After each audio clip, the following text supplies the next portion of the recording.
Welcome back to another technical deep dive here in the debug zone. Today we're tackling a big question and breaking it down with insights from other users. Hopefully this clears up some misconceptions and helps you get the answer you need. So buckle up, stay a little curious, and let's jump right in.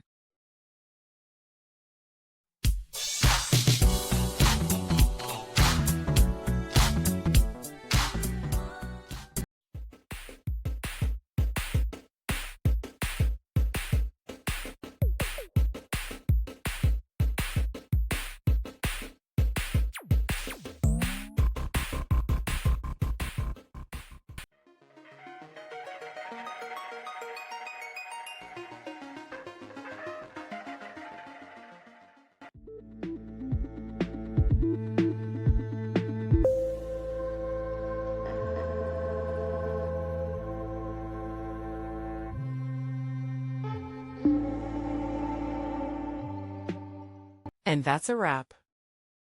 I hope you found the answer you were looking for. If you did, take a second to hit that subscribe button. It really helps out. And let me know in the comments which solution worked best for you.